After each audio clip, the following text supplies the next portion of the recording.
my creative carnivore kitchen. I am in Mae Rim, close to Chiang Mai, Thailand. Here is my other channel, Aline's Adventures, all about my nomad life.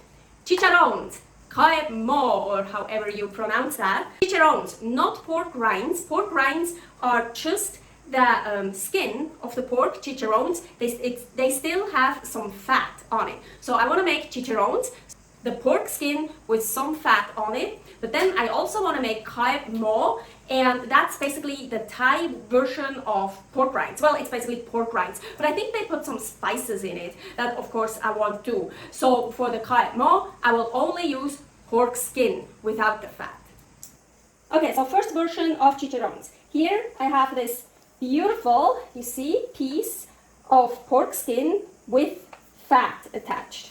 So this is what I want. Ooh, yeah. And here I have a towel that is a little bit wet, so it won't slide. You see, this is just a trick, so those cutting boards won't slide around. And I want to start by cutting it up into stripes. I guess, let's see, I mean, you can make them really thin or really thick. It depends what you want them for. You could make like super thick ones if you just want to eat them like that. If you want to use them to crumble up over other dishes, you probably don't want them too thick. Whatever you like. I think maybe I'm even going to make different ones. Sometimes I like having thick ones and really thin ones and middle-sized ones. So the pork skin is really hard to cut through. It's important to have very sharp knives. I keep sharpening them, but I think they're just not very good knives, so it's a bit hard to cut these. What I also do is I like use one. Oh, no, that actually is better. So maybe for another one. And after a while, I use another one, second one, so I keep switching. Oh yeah, that one cuts well. And then I sharpen both of them again. Also, sometimes when I have something to cut like this that's really hard to cut and I need really sharp knives, I do that with two knives, and while I'm using that one, Paul sharpens the other one. We also have here that stone, and then I give him this one, he gives me the other one, so it's like he always sharpens one and I'm using one. And I think I'm actually gonna get Paul and ask him to help me here. This also helps when you can't get really through, so like that, for the skin. Just the skin is the hard part, the fat, no. Here, you see now the skin. The easiest way for me actually to cut it, I just figured it out, is like this. So here, as soon as you have this start, then I basically, more than cutting, I rip this, you see?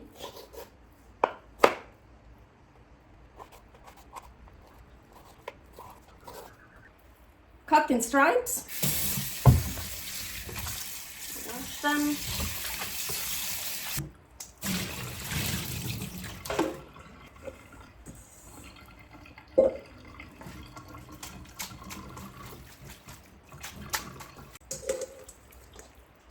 I'm gonna add salt, so, and mix it well. I really wanna mix the salt under it. Now I'm gonna put that in the fridge for at least 2 hours, but I will put it in the fridge until tomorrow. The oven is preheated to 150 Celsius. And unfortunately, I only have this little oven here. Well, no, I have a bigger oven in the workshop, but no tray. I couldn't find the baking sheet for it, so I have to work in batches, and it's gonna take a while. So I put a batch here, and the fat side up, so the skin is down here, and they shouldn't touch. So I think that should work. So yeah, I really have to work in batches here, it kind of sucks. So now I'm gonna put that in here. I would say the middle. So for 1.5 hours at 150 Celsius. Really important to consider that if you are eating something. So I also put a baking sheet on the roast, you see here, that one here, and put another layer on. So it's a bit over an hour in here, and I could actually put them together much more closely. So they kind of shrunk, and so I could put in more of the fresh, you see here, all these here are new ones, so I could put them a bit closer together. So, of course, there was a lot of fat and I pulled it out. Here is that fat. I'm gonna keep that for deep frying and using it for other stuff. I'm gonna put it in a fridge later, as in a Tupperware or something in a fridge. But so anyways, so now I changed them. I put the oldest one on top because now I'm actually gonna do broil. So broil is upper heat and the highest. Now I want to get them crispy, get a nice color. I hope, well, this should be the broil in this oven, I think. So let's see if that works. I found a recipe and it says about 20 minutes. Let's see what happens. It's been only 4 minutes and it is definitely starting. And you want to keep an eye on them because suddenly they will just turn dark, really dark, black. So you definitely don't want to overdo it. So keep an eye on it. Oh yeah, here it's starting to get nicely brown. So maybe 20 minutes is too long.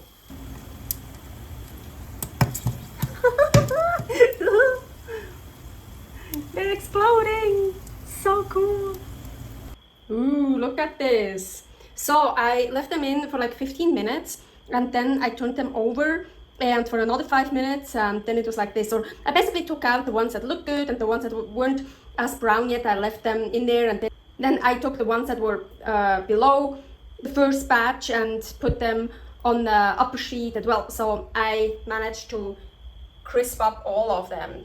Look how cool. Wow. Ooh, look at this.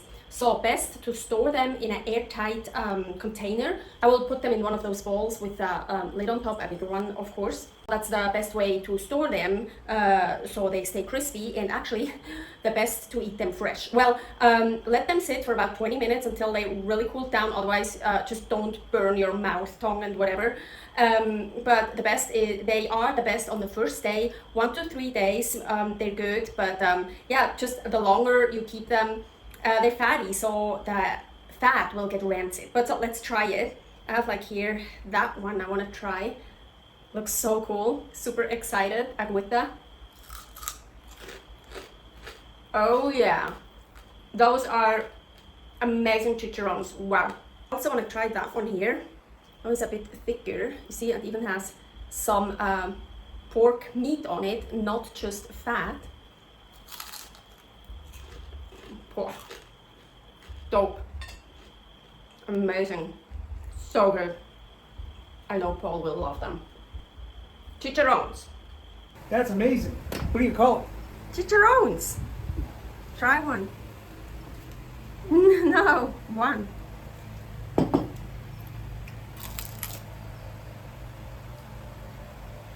Mmm. How are they? They're still very good, and they're better than last time. What do you mean still? Very good. Crunchy. Yeah, aren't they awesome? Mm-hmm. So, and now I want to make the Kaeb Moo, the pork rinds Thailand style. Especially, I am here in Mae Rim, that's central north in Thailand, and it's about 35 minutes away from Chiang Mai. So it's very close to Chiang Mai, and Kaeb Moo apparently is a specialty of Chiang Mai. So yes, I want to make those. I found a recipe online, and they use soy sauce. Of course, I'm gonna leave out the soy sauce.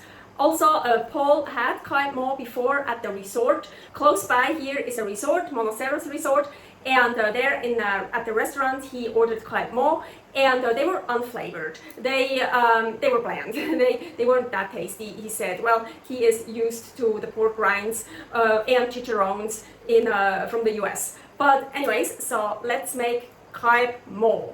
So here I have a bag full of pork skin, no fat, not like with the chicharrones where the fat is still on, and it's odorless. That's good. It's not like slimy, so it's fresh. That's good. So still, I wanna wash it.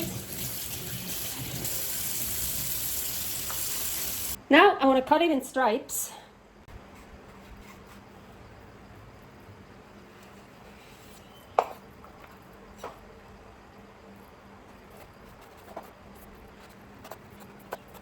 I actually find it easier to cut this way. So this is the skin. Well, both is the skin, but this is the outside of the skin. So put the outside here. This is the inside of the skin.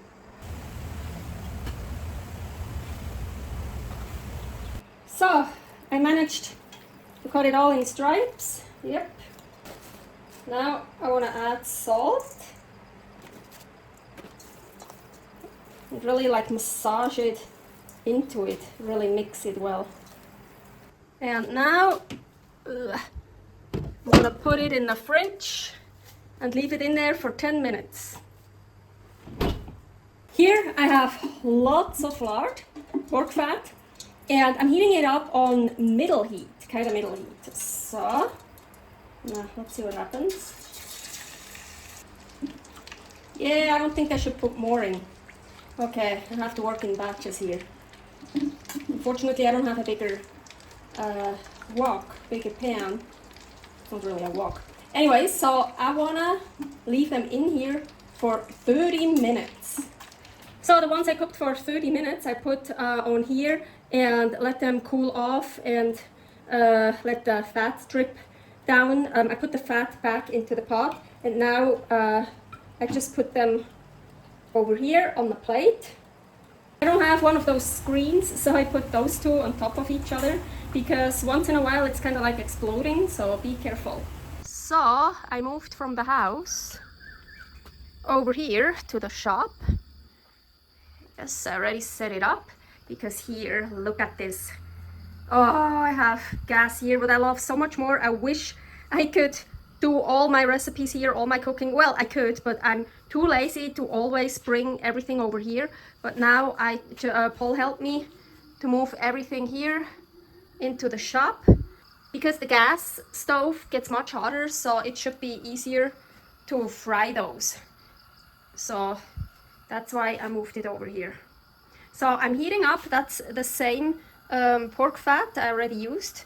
So yeah, I don't have, as I mentioned, I don't have one of these things here. So I'm using those two. So maybe, hopefully that prevents me from getting hurt because it's kind of exploding sometimes, splashing out. So I'm heating this up on pretty high flame.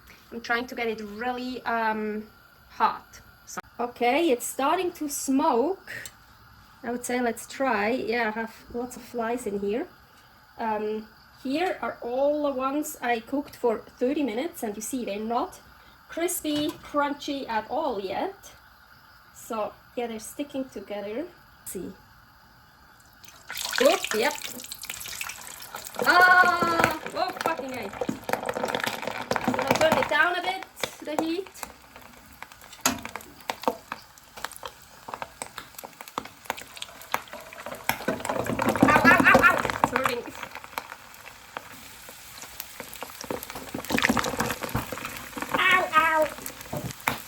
So you wanna make them nice golden brown. Ow! Fucking A. Okay, so I turned it way down and now I turned it a little bit up again. Paul told me it's way too hot, I'm burning the fat, and yeah, it was kind of brutal in here. I got burned many times. So in the recipe it says high heat. But yeah, that's the cool thing about gas, you get really high heat, but yeah, also you gotta be careful. So then I put them here when I think they're kind of done. So now,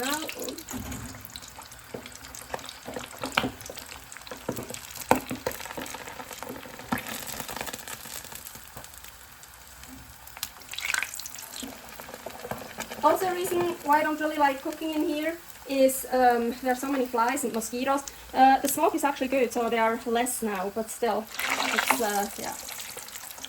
Yeah, after I put one in, I have to wait a little bit, and then I can... It's funny, mine don't really curl up like you see it sometimes, you know? I don't know what I'm doing wrong. Now it's on pretty high heat. Let's see what happens.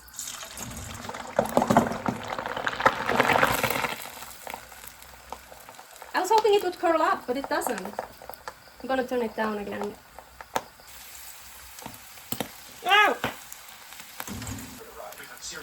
Seriously. Can you see it? I read some of that material or something about it, you know. I never... Can you see it? Lizard. Wow, look at those. Kaeb Moo. I put some in here to try. Let's see if it worked. Try to get some different ones. But here's one that's kind of curled up. Aguita.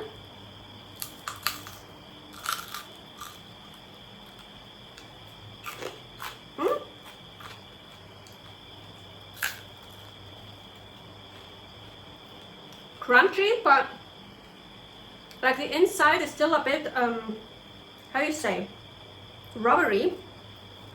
Let's see that one here. Oh, that one is perfect. I think that one here, you see, I think that one stayed totally rubbery.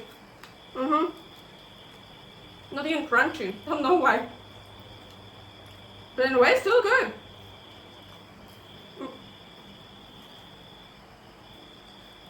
But not crunchy at all. I should have used more salt. I was actually worried that I used a bit too much salt. I can still put some more salt on it.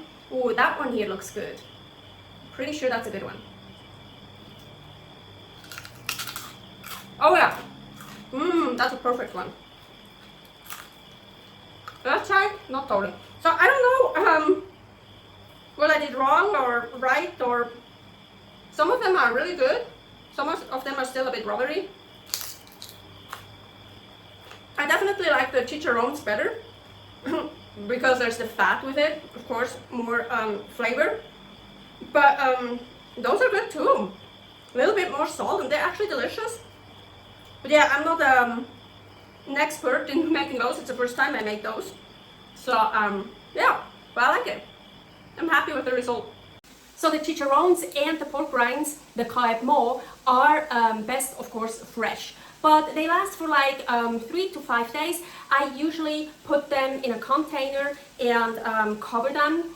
And what I figured out, the Kaeb Moo, the pork rinds, I put them in the freezer because I had so many, and that worked greatly. I took it out from the freezer and it was still so tasty, crunchy, crispy, not stale at all. But I didn't try it with the chicharrones, but I think that should work too. Here, from the freezer, I froze some.